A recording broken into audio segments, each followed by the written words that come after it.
ಒಬ್ಬ ಹೊಸ ನಿರ್ದೇಶಕನ ಜೊತೆ ಕೆಲಸ ಮಾಡಬೇಕು ಅಂದಾಗ ಸ್ವಲ್ಪ ಯೋಚನೆ ಮಾಡ್ತಾರೆ. ಹೆಂಗಪ್ಪ ಏನು ಅವ್ರ ಬ್ಯಾಕ್‌ಗ್ರೌಂಡ್ ಅಂತ. ನೀವು ಅವ್ರು ಬಂದು ಕತೆ ಅಪ್ರೋಚ್ ಮಾಡಿದಾಗ ನಿಮ್ಗೆ ಅವ್ರ ಬಗ್ಗೆ ಏನು ಉಳೀತು ಸರ್ ತಲೆಯಲ್ಲಿ? ನಾನು ಯಾವತ್ತೂ ಆ ಥರ ಯೋಚನೆ ಮಾಡೇ ಇಲ್ಲ ಮಜಾಣ. ಯಾರು ಬಂದು ಕತೆ ಹೇಳಿದ್ರು ಅವ್ರ ಜೊತೆ ಕೆಲಸ ಮಾಡಿದ್ದೀನಿ ನಾನು. ಹ್ಮ್. ಹೋಪ್‌ಫುಲಿ ಅಂದರೆ ಬೇರೆ ಬೇರೆ ಥರದ ಪಾತ್ರ ಸಿಕ್ಕಿದೆ ಅಷ್ಟೇ ನನಗೆ. ಅಂದರೆ ಇವ್ರ ಜೊತೆ ಕೆಲಸ ಮಾಡಬೇಕು, ಅವ್ರ ಜೊತೆ ಕೆಲಸ ಮಾಡಬಾರ್ದು ಅನ್ನೋ ಯಾವ ಯೋಚನೆಯೂ ಇಲ್ಲ.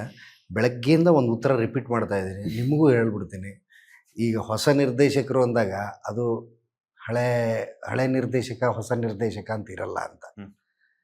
ಆ್ಯಕ್ಚುಲಿ ಅವ್ರ ಪಾತ್ರ, ಅವ್ರ ಕಥೆಗೆ ಅವ್ರು ಹಳಬರಾಗಿರ್ತಾರೆ, ನಾವು ಹೊಸಬರಾಗಿರ್ತೀವಿ. ಅವ್ರು ನಮ್ಮನ್ನು ಎಕ್ಸೆಪ್ಟ್ ಮಾಡ್ಕೊಳ್ಳೋದೇ ದೊಡ್ಡದು. ನಾವು ಎಕ್ಸೆಪ್ಟ್ ಮಾಡ್ಕೊಳ್ಳೋದು ಅನ್ನೋದು ದುರಂಕಾರ ಆಗ್ಬಿಡುತ್ತೆ. ಅವ್ರು ನಮ್ಮನ್ನು ಎಕ್ಸೆಪ್ಟ್ ಮಾಡ್ಕೊತಾರಲ್ಲ, ಅವ್ರ ಕಥೆಗೆ ನಮ್ಮನ್ನು ಬರ್ಮಾಡ್ಕೊತಾರಲ್ಲ, ಅದು ವಂಡರ್ಫುಲ್ ಇದು ಅಂತ. ಸೀನ್ಸ್ ಎಲ್ಲ ನೋಡಿದಾಗ ತುಂಬಾ ರಿಯಲಿಸ್ಟಿಕ್ ಆಗಿದೆ. ಸೊ ಲೈಕ್ ಒರಿಜಿನಲ್ ಕಾಡಲ್ಲೇ ಶೂಟ್ ಮಾಡಿರುವಂತದ್ದ ಏನು ಹಿಂಗೆ ಅಂತ? Yes sir, 100%. ಯಾವ ಕಾಡು ಸರ್? ಇದು ಊಟಿ ಹತ್ರ ಸರೌಂಡಿಂಗ್ ಅಲ್ಲಿ ಟೈಗರ್ ಹಿಲ್ಸ್ ಅಂತ ಹೇಳ್ಬಿಟ್ಟು ಒಂದು ಫಾರೆಸ್ಟ್ ಇದೆ. ಒಂದಷ್ಟು ಪೋರ್ಷನ್ಸ್ ಅಲ್ಲಿ ಮಾಡಿದೀವಿ. ರಾತ್ರಿ ಎಲ್ಲ ಶೂಟ್ ಮಾಡಿಸಿದ್ದಾರೆ ನಮ್ಗೆ. ಹೆಂಗಿತ್ತು ಸರ್ ಆ ಕಾಡಿನ ಶೂಟಿಂಗ್ ಎಕ್ಸ್ಪೀರಿಯನ್ಸ್? ಎಲ್ಲ ಥರ್ಮಲ್ ವೇರ್ ಹಾಕೊಂಡು ಆ ಥರದ ಚಳಿಲಿ ಹೋಗಿ ಬಾಲಾಜಿ ಮನೋಹರ್ ಸರ್ ಥರದ ಘಾಟವೇ ಚಳಿ ಆಗ್ತಿತ್ತು ಅವರಿಗೆ. ತಿಳ್ಕೊಳ್ಳಿ ಹೆಂಗ್ ಚಳಿ ಇತ್ತು ಅಂತ. ಎಸ್ ಸರ್, ಎಕ್ಸಾಕ್ಟ್ಲಿ ಆ ಥರದೊಂದು ಚಾಲೆಂಜಿಂಗ್ ಸರ್, ತುಂಬಾ ಚಾಲೆಂಜಿಂಗ್ ಇತ್ತು sir. It was not at all easy because first of all ಅದು ಬೆಟ್ಟ, ದೊಡ್ಡ ಬೆಟ್ಟದಲ್ಲಿ ಎಲ್ಲ ಎಕ್ವಿಪ್ಮೆಂಟ್ಸ್ ಎತ್ಕೊಂಡು ಹೋಗಿ ಅಲ್ಲಿ ಇಡಬೇಕು, ಮಾಡಿ ಶೂಟ್ ಮಾಡಬೇಕು. ಅದರಲ್ಲಿ ನಮ್ ಶುರು ಆಗ್ತಿದ್ದೆ ಮಧ್ಯಾಹ್ನ 2 ಗಂಟೆಯಿಂದ ನಮ್ಮ ಸೆಟಪ್ ಶುರು ಆದರೆ 4 ಗಂಟೆಯಿಂದ ಕೆಲಸ ಶುರು ಆಗೋದು. 6 o'clock ಶುರು ಆದರೆ ಮಿಡ್ ನೈಟು 3-4 ಹೋಗ್ತಾ ಇತ್ತು. Actually it was like imagine ಮಾಡಿ ಅಲ್ಲಿರೋ ಒಂದು 3-4 ಡಿಗ್ರಿಲಿ ಹೆಂಗಿರುತ್ತೆ ಅಂತ. ಆ ಥರದ್ದೆಲ್ಲ ಇತ್ತು ಸರ್. ಆಮೇಲೆ ಬೆಂಗಳೂರು ಸರೌಂಡಿಂಗ್ ಅಲ್ಲಿ ವಿಜಯಪುರ, ದೇವನಹಳ್ಳಿ ಸೈಡು ಆ ಸೈಡ್ ಮಾಡಿದೀವಿ. ಮತ್ತೆ ಇಲ್ಲಿ ಸುತ್ತಮುತ್ತ ಬಿಕಾಸ್ ಫಾರೆಸ್ಟ್ನ ತೊಗೊಂಬಂದು ಅಷ್ಟು ಎಸ್ಥೆಟಿಕ್ ಆಗಿ ಅಷ್ಟು ಒಂದು ಏನಾದ್ರು ಇಡೀ ಸಿನಿಮಾ ಕಾಡು ಅಂತ ರೆಪ್ರೆಸೆಂಟ್ ಮಾಡಿದಾಗ ನಾವು ಅದರಲ್ಲಿ ಡಮ್ಮಿ ಮಾಡಕ್ ಆಗೋದೇ ಇಲ್ಲ. ಸೊ ಅದಕ್ಕೆ ಅದು ಎಲ್ಲೆಲ್ಲಿ ನಮಗೆ ಅವೈಲಬಿಲಿಟಿ ಇತ್ತು ಅದನ್ನೆಲ್ಲ ಹೋಗಿ ಪ್ರಿಸೈಸ್ಲಿ ನಮಗೆ ಇಲ್ಲಿ ಮಾಡಲೇಬೇಕು ಅಂತ ಹೇಳಿ entire we just did it sir. It looks grandeur. ನಿಮ್ಗಿದು ಈ ಹಿಂದೆ ಮಾಡಿರುವಂತ ಪಾತ್ರಗಳಿಗೂ ಇದಕ್ಕೂ ತುಂಬಾ ಲಾಟ್ ಆಫ್ ಚೇಂಜಸ್ ಇದೆ ಅಂತ ನೀವು ಆಗ್ಲೇ ಹೇಳಿದ್ರಿ. ಬಟ್ ಗ್ರೀನ್ ಇಂದ ಏನ್ ಕಲ್ತ್ರಿ ಅಂತ? ಗ್ರೀನ್ ಇಂದ ಕಲ್ತಿರೋದು ಸಿನಿಮಾನ ಈಸಿಯಾಗಿ ತಗೋಬಾರ್ದು. Never take cinema for granted. ಬಹಳ ದೊಡ್ಡ ಕ್ರಾಫ್ಟ್ ಇದು. ಆ್ಯಂಡ್ ಈ ಕ್ರಾಫ್ಟನ್ನ ಒಂದಕ್ಕೆ ಸೀಮಿತವಾಗಿರಬಾರ್ದು. ಈ ಫೀಲ್ಡಲ್ಲಿ ಇದೀವಿ ಅಂದಮೇಲೆ ಎಲ್ಲ ವಿಚಾರಗಳನ್ನು, ಅದೇನೋ 24 ಕ್ರಾಫ್ಟ್ ಸೇರಿದ್ರೆ ಸಿನಿಮಾ ಅಂತಾರಲ್ಲ, ಆ ಎಲ್ಲ ಕ್ರಾಫ್ಟ್ಗಳನ್ನು ತಿಳ್ಕೊಳ್ಳೋ ಪ್ರಯತ್ನ ಮಾಡಬೇಕು. ಬಟ್ ಒಂದಲ್ಲಿ ಎಕ್ಸ್ಪರ್ಟೈಸ್ ಆಗಬೇಕು ಅಂತ. ಸೊ ಎಷ್ಟು ವಿಷಯ ತಿಳ್ಕೊಳ್ತೀವಿ ಅಷ್ಟು ನಮಗೆ ಒಳ್ಳೇದು. ಯಾಕಂದರೆ ನಿಮಗೆ you get few people who can cheat you. So ನೀವು ಚೀಟ್ ಆಗಬಾರ್ದು ಅಂದರೆ, ಹತಾಶೆಗೆ ಒಳಗಾಗಬಾರ್ದು ಅಂದರೆ ವಿಷಯಗಳನ್ನು ಕಲಿತಾ ಹೋಗಿ ಅಂತ. ನಾನು ಇಲ್ಲಿವರೆಗೂ ಪಾತ್ರ ಕೊಟ್ಟರೆ ಅಭಿನಯಿಸೋದು, ವಾಪಸ್ ಬರೋದು, ಡಬ್ಬಿಂಗ್ ಹೋಗೋದು ಅಷ್ಟೆಲ್ಲ ಇದ್ದಿದ್ದು. ಪ್ರೀ ಪ್ರೊಡಕ್ಷನ್ ಪ್ರಾಸೆಸ್ ಏನಾಗುತ್ತೆ ತಿಳ್ಕೊಳ್ಳೋ ಪ್ರಯತ್ನ, ಪೋಸ್ಟ್ ಪ್ರೊಡಕ್ಷನ್ ಪ್ರಾಸೆಸ್ ಏನಾಗುತ್ತೆ ಅನ್ನೋದು ಭಾಳ ದೊಡ್ಡ ಪ್ರಯತ್ನ. ಅದು ತಿಳ್ಕೊಳ್ಳೋಕೆ ಒಂದು ಆಪರ್ಚುನಿಟಿ ಮಾಡಿಕೊಟ್ಟಿದ್ದು Raj sir. And sir it's a fantastic experience. ಇವ್ರ ಪ್ರಕಾರ, ನಮ್ಮೆಲ್ಲರ ಪ್ರಕಾರ, ಜಗತ್ತಿನ ಪ್ರಕಾರ ಸಿನಿಮಾ ಇಸ್ ಅಲ್ಟಿಮೇಟ್. ಅದು ಮ್ಯಾಗ್ನಮ್ ಅದು. ಅದನ್ನ ಹಂಗೆ ಟ್ರೀಟ್ ಮಾಡಿದ್ರೆ ಅದು ನಮ್ಮನ್ನು ಹಂಗೆ ಟ್ರೀಟ್ ಮಾಡುತ್ತೆ. ನನಗೆ ಅರ್ಥ ಆಗಿದ್ದು ಗ್ರೀನ್ ಇಂದ it's not easy to make a film like this ಅಂತ. ಈಗೇನಿದ್ರು ಪ್ಯಾನ್ ಇಂಡಿಯಾ ಸಿನಿಮಾಗಳ ಜಮಾನ ಆಗಿರೋದ್ರಿಂದ ಬರೀ ಕನ್ನಡದಲ್ಲಿ ಮಾತ್ರ ರಿಲೀಸ್ ಮಾಡ್ತಿದ್ದಾರೆ ಅಥವಾ ಪ್ರಭಾಷೆಗಳಲ್ಲೂ ಕೂಡ ರಿಲೀಸ್ ಮಾಡುವಂತಹ ಪ್ಲಾನ್ಸ್ ಇದೆಯಾ ಅಂತ? ಸರ್ ಇದು ಈ ಸಿನಿಮಾ ಬ್ಯಾರಿಗೇಡ್ ಇಲ್ಲ ಸರ್. ಇದು ಬರೀ ಕನ್ನಡದವ್ರದ್ದು ಆ ಥರ ಈ ಥರದ್ದು ಏನಿಲ್ಲ ಸರ್. ಅದೇ ಹೇಳ್ದಂಗೆ ಹೊರಗಡೆ ಎಲ್ಲ ಹೋಗಿ it is already did A great achievement.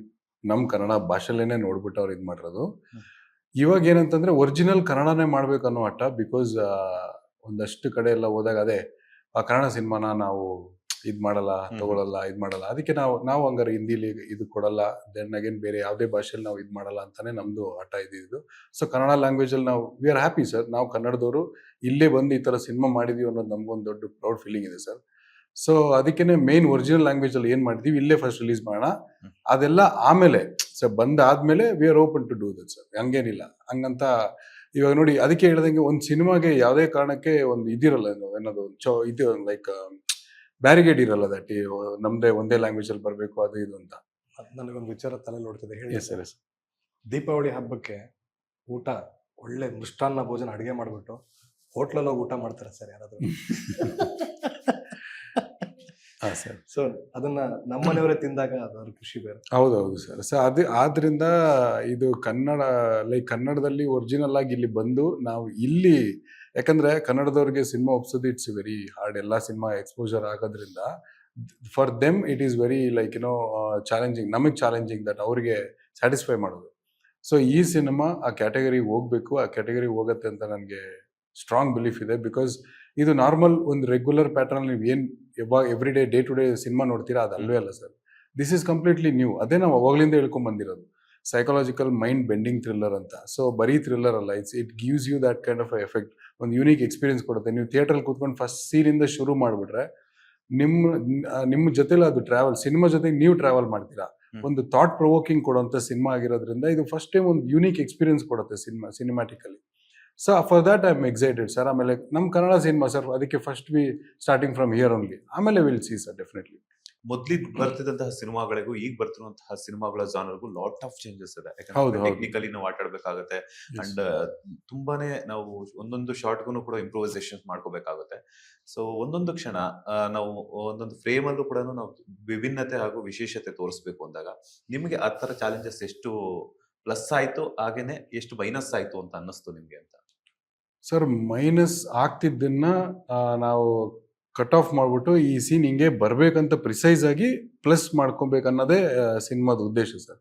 ಹೆಂಗೆ ಅಂತಂದ್ರೆ ಒಂದು ಸನ್ನಿವೇಶ ಸರ್, ಒಂದೆರಡು ಕ್ಯಾರೆಕ್ಟರ್ ಮಾತಾಡ್ತಾ ಇದಾರೆ ಅಂತಂದ್ರೆ ಅವ್ರು ಏನಕ್ಕೆ ಮಾತಾಡ್ತಾರೆ ಅದನ್ನ ನಾವು ಹೆಂಗ್ ಕಂಪೋಸ್ ಮಾಡಬೇಕು, ಅದನ್ನ ಯಾವ ಆಂಗಲ್ ಅಲ್ಲಿ ತೋರಿಸಿದ್ರೆ ಅದು ಇಂಪ್ಯಾಕ್ಟ್ ಆಗುತ್ತೆ, ಅದಕ್ಕೆ ಏನ್ BGM ಹಾಕಿದ್ರೆ ವರ್ಕ್ ಆಗುತ್ತೆ, ಅದಕ್ಕೆ ಯಾವ ತರ ಸೌಂಡ್ ಎಫೆಕ್ಟ್ಸ್ ಹಾಕ್ಬೇಕು ಅನ್ನೋದು ಎಲ್ಲಾನು ಮ್ಯಾಟರ್ ಆಗುತ್ತೆ. ಸೊ ಸುಮ್ಮನೆ ಒಂದು ಸನ್ನಿವೇಶ ಯಾರು ಇಡಕ್ಕೆ ಆಗೋದಿಲ್ಲ ಸರ್. ಒಂದು ಸೀನ್ ಇಡ್ತಾ ಇದಾರೆ ಅಂತಂದ್ರೆ ಅದ್ರ ಹಿಂದ್ಗಡೆ ಬರ್ದಿರೋದ್ರಿಂದ ಹಿಡಿದು ಒಂದು ವಿಷನ್ ವರ್ಗುನು ಅದ್ರ ಎಲ್ಲಾ ಪ್ರಾಸೆಸ್ನು ಯೋಚನೆ ಮಾಡಿರ್ಬೇಕಾಗುತ್ತೆ. ಈ ಸಿನಿಮಾಲ್ ಏನು ಅಂತಂದ್ರೆ ಪ್ರತಿಯೊಂದು scene there is an intentionally planted with some kind of we are telling something else behind it ಅನ್ನೋ ತರ. ಸೊ ಚಾಲೆಂಜಸ್ ಸರ್ ಜೀವನ. It's all about challenges every day to day life you have to face it. So ಇದರಲ್ಲಿ ಎಲ್ಲಾ ಸೀನ್ಗಳನ್ನು ವಿಭಿನ್ನ ಮತ್ತೆ it's like new experience ಕೊಡುವಂತ ವಿಚಾರ sir. ಅದೇ ಹೇಳ್ದಂಗೆನೆ ಏನಿದು, ನಾನು ಸಿನಿಮಾಗೆ ಬಂದೆ, ನನ್ಗೆ ಇಷ್ಟೊತ್ತಿಗೆ ಆಡ್ ಶುರು ಆಗಬೇಕು, ನಂಗೆ ಇಷ್ಟೊತ್ತಿಗೆ ಫೈಟ್ ಆಗ್ಬಿಡ್ಬೇಕು, ಇಷ್ಟೊತ್ತಿಗೆ ಅದಾಗಬೇಕು, ಇದಲ್ಲ ಸರ್. ಇದು ನೀವು ಹೊರಗಡೆ ಬರ್ತಿದ್ದೀರಾ, ಒಂದು ಹೊಸ ಎಕ್ಸ್ಪೀರಿಯನ್ಸ್ ನೋಡ್ತಾ ಇದ್ದೀರಾ ಸರ್. ಲೈಕ್ ಫಾರ್ ಎಕ್ಸಾಂಪಲ್ ಬೇರೆ ಒಂದಷ್ಟು ಲ್ಯಾಂಗ್ವೇಜ್ಗಳಿಗೆ ಇಂಗ್ಲಿಷ್ ಸಿನಿಮಾನೇ ಅಂತ ಅನ್ಕೊಳ್ಳಿ, start to mid to end ನಿಮ್ಗೆ ಯಾವ ಲೆವೆಲ್ ಥ್ರಿಲ್ಲಿಂಗ್ ಫೇಸ್ ಅಲ್ಲಿ ಕರ್ಕೊಂಡು ಹೋಗುತ್ತೋ ಈ ಸಿನಿಮಾ ಹಂಗೆ ಹೋಗುತ್ತೆ ಸರ್. ಆ ತರ ಫೇಸಿಂಗ್ ಅಲ್ಲಿ ಇರುತ್ತೆ. ಅಂದ್ರೆ ಎಷ್ಟು ವರ್ಷ ಆಯ್ತು ಸರ್ ಸೆಟ್ಟೇರಿ? ಯಾವ್ದು ಇದಾ ಸರ್? ಇದು ಆಲ್ಮೋಸ್ಟ್ 2 years ಆಯ್ತು ಸರ್. 2 years ಮೇಲಾಗಿದೆ. 3 years ಆಗಿದೆ ಸರ್. 3 years. ಹೌದು. ಈಗ ಅಭಿಮಾನಿಗಳು ನೋಡುವಂತ ದೃಷ್ಟಿಕೋನ ಹೆಂಗಂತಂದ್ರೆ ಈಗ ನಾವು ಮಾಡಿರುವಂತದ್ದನ್ನ ಇವಾಗ ಏನೇ ಬೇಕು ಅಂತಂದ್ರೆ ಇನ್ಸ್ಟಂಟ್ ಆಗಿ ಎಕ್ಸ್ಪೆಕ್ಟ್ ಮಾಡ್ತಾ ಇದ್ದಾರೆ. 3 ವರ್ಷಗಳ ಹಿಂದೆ ಸೆಟ್ಟೇರಿರುವಂತಹ ಸಿನಿಮಾ ಗ್ರೀನು 3 ವರ್ಷಗಳ ನಂತರ ರಿಲೀಸ್ ಆಗ್ತಾ ಇದೆ ಅಂತಂದಾಗ ಅವರ ಅಭಿರುಚಿ ಎಲ್ಲ ಚೇಂಜ್ ಆಗಿರುತ್ತೆ. ಸೊ ಅವ್ರಿಗೆ ಯಾವ ರೀತಿ ಸ್ಯಾಟಿಸ್ಫ್ಯಾಕ್ಷನ್ ಕೊಡ್ತೀರಾ ನೀವು ಅಂತ? ಸರ್ ಈ ಸಿನಿಮಾ ಸ್ಪೆಷಲ್ ಏನಂತಂದ್ರೆ ದಿಸ್ ಈಸ್ ಏಜ್ಲೆಸ್ ಸಿನಿಮಾ ಅಂತ ನಾನು ಅದಕ್ಕೆ ಹೇಳ ಸರ್. ಸಿನಿಮಾಗೆ ಯಾವತ್ತೂ ಏಜ್ ಆಗಬಾರ್ದು. ಈ ಸಿನಿಮಾ ಇವಾಗಲ್ಲ ಸರ್, ಈ 3 ವರ್ಷ ಅಲ್ಲ, even if you leave it for 10 years and release, ಆ ಟೈಮ್ಗೂ ಕೂಡ ಇದು ಫ್ರೆಶ್ ಆಗಿ ಕಾಣುತ್ತೆ. ಬಿಕಾಸ್ ಇದರಲ್ಲಿ ಇದು ನಾವು ಅದೇ ಹೇಳಿದ್ದು, ಅದಕ್ಕೆ ನಿಮಗೆ ಸಿನಿಮ್ಯಾಟಿಕ್ ಪ್ರತಿಯೊಂದು ಶಾರ್ಟ್ ನೋಡಿದಾಗ, ಪ್ರತಿಯೊಂದು ವಿಜುವಲ್ಸ್ ನೋಡಿದಾಗ ನಿಮ್ಗೆ ಏನಕ್ಕೆ ಕೇಳಿ ಹಂಗೆ ಅನ್ಸುತ್ತೆ, ನಾನೇನೋ ಹೊಸದಾಗಿ ನೋಡ್ತಾ ಇದೀನಿ ಫಾರ್ ದ ಫಸ್ಟ್ ಟೈಮ್ ಅಂತ. This is the impact.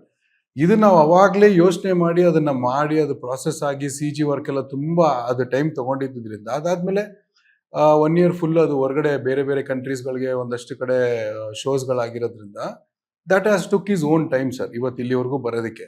First ಹೊರಗಡೆ ಎಲ್ಲ ಒಂದಷ್ಟು ಏನಂತಾರೆ ಅದಕ್ಕೆ ಅವಾರ್ಡ್ಸು ಇನ್ನೊಂದೆಲ್ಲ ತಗೊಂಡ ಮೇಲೆ ಇಟ್ ಈಸ್ ಕಮಿಂಗ್ ಇಯರ್. ಇವಾಗ ಅದರದ್ದು ಏನಂತ magnum is something else. So ಈ cinema it will never age ಅಂತ ನನ್ನ ಸ್ಟ್ರಾಂಗ್ ಬಿಲೀಫ್ ಇದೆ. ಯಾಕಂದ್ರೆ ನೀವು ಇವನ್ 10 years ಆದ್ಮೇಲೆ ಬಿಟ್ಟು ನೋಡಿದ್ರು ನೀವು ಫೀಲ್ ಫ್ರೆಶ್. ಆ ಕಾಲಘಟ್ಟದ ಇರೋ ಸಿನಿಮಾ ತರನೇ ಕಾಣುತ್ತಿದೆ ಆಕ್ಚುಲಿ.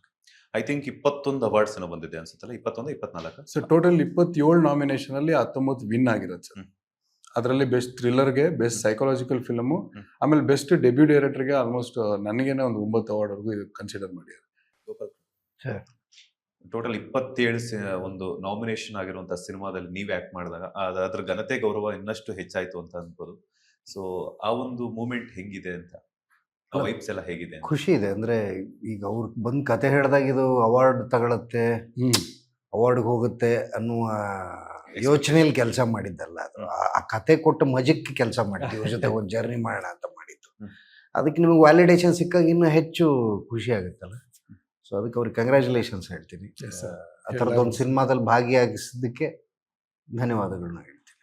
ಓಕೆ, ಅಂದ್ರೆ ನಿಮ್ಮ ಪಾತ್ರಕ್ಕೆ ಏನಾದ್ರು ಮುಂದಿನ ದಿನಗಳಲ್ಲಿ ಏನಾದ್ರು ಬೇರೆ ಬೇರೆ ಅವಾರ್ಡ್ ಬರುವಂತ ಪ್ಲಾನ್ಸ್ ಏನಾದ್ರು ಇತ್ತು? ಲೈಕ್ ಅಂದ್ರೆ ಬರುತ್ತೆ ಅಂತ ಎಕ್ಸ್ಪೆಕ್ಟೇಷನ್ಸ್ ಇದೆಯಲ್ಲ? ಇಲ್ಲ ನಂಗೆ ಯಾವ ಥರದ ಎಕ್ಸ್ಪೆಕ್ಟೇಷನ್ನು ಇಲ್ಲ. ನಾನು ಅದನ್ನ ತುಂಬ ಬಿಟ್ಕೊಡಲ್ಲ. ಅಲ್ಲ ಅಂದರೆ ನಾನು ಎಂಡ್ ಪ್ರಾಡಕ್ಟ್ ಬಗ್ಗೆ ಅಷ್ಟು ಸೀರಿಯಸ್ ಆಗಿ ಇಲ್ಲ ಮಂಜಣ್ಣ. ಅಂದರೆ ಅಂದರೆ ಅದು ಏನಾಗುತ್ತೆ, ಅದ್ರ ರಿಸಲ್ಟ್ ಏನಾಗುತ್ತೆ, ಇದರಿಂದ ಏನೋ ಆಗ್ಬಿಡುತ್ತೆ, ಇದರಿಂದ ಏನೋ ಆಗ್ಬಿಡುತ್ತೆ, ಆ ಥರ ನಾನು ಯೋಚನೆನೇ ಮಾಡೋದಿಲ್ಲ. ನಾನು ಯೋಚನೆ ಮಾಡೋದು ಅದ್ರ ಪ್ರಾಸೆಸ್ ಹೆಂಗಾಗುತ್ತೆ ಅನ್ನೋದಷ್ಟೇ. ಯಾವುದೋ ಒಂದು ಸಿನಿಮಾ ಮಾಡೋವಾಗ ನನಗೆ ಎಷ್ಟು ಖುಷಿ ಸಿಗುತ್ತೆ ಅನ್ನೋದು. ಅದಾದಮೇಲೆ ಅದು ರಿಲೀಸ್ ಆದಮೇಲೆ ನನಗೆ ಅವಾರ್ಡ್ ಬರುತ್ತೆ, ಹಿಟ್ ಆಗುತ್ತೆ, ಅದ್ರ ಬಗ್ಗೆ ನಾನು ಯೋಚನೆ ಮಾಡ್ತಾ ಕೂತ್ಕೊಂಡ್ರೆ ಅದನ್ನು ಅಷ್ಟು ಸೀರಿಯಸ್ ಆಗಿ ತಗೊಳ್ಳಲ್ಲ ನಾನು ಅಂತ. ಈ ಕ್ರಾಫ್ಟಿನ ಬೈ ಪ್ರಾಡಕ್ಟ್ಗಳ ಬಗ್ಗೆ ಅಷ್ಟು ಆಸಕ್ತಿ ಇಲ್ಲ ನನಗೆ. ಕ್ರಾಫ್ಟ್ ಬಗ್ಗೆ ಮಾತ್ರ ಆಸಕ್ತಿ ಇದೆ, ಆ್ಯಕ್ಟಿಂಗ್ ಬಗ್ಗೆ ಮಾತ್ರ ಆಸಕ್ತಿ ಇದೆ. ಹಾಗಂತ ದುಡ್ಡು ತಗೊಳ್ಳಲ್ವಾ ಅಂತ ಕೇಳ್ಬೇಡಿ, ದುಡ್ಡು ತಗೊಳ್ಳೇಬೇಕು. ಎಷ್ಟು ಕೊಟ್ರು ಸರ್? ಕೈ ತುಂಬ ಕೊಟ್ಟಿದ್ದಾರೆ, ನನ್ನನ್ನು ಚೆನ್ನಾಗಿ ನೋಡ್ಕೊಂಡಿದ್ದಾರೆ. Thank you. ಲೇಟೆಸ್ಟ್ ಹಾಗೂ ಇಂಟ್ರೆಸ್ಟಿಂಗ್ ಸುದ್ದಿಗಳಿಗಾಗಿ ಬಾಸ್ ಟಿವಿ ಕನ್ನಡ ಚಾನೆಲ್ನ ಸಬ್ಸ್ಕ್ರೈಬ್ ಮಾಡಿ. ಹಾಗೆಯೇ ಬೆಲ್ ಐಕಾನ್ ಪ್ರೆಸ್ ಮಾಡಿ. ಇದರ ಜೊತೆಗೆ ಫೇಸ್ಬುಕ್, ಇನ್ಸ್ಟಾಗ್ರಾಮ್, ಎಕ್ಸ್ನಲ್ಲೂ ಮಿಸ್ ಮಾಡದೆ ಫಾಲೋ ಮಾಡಿ.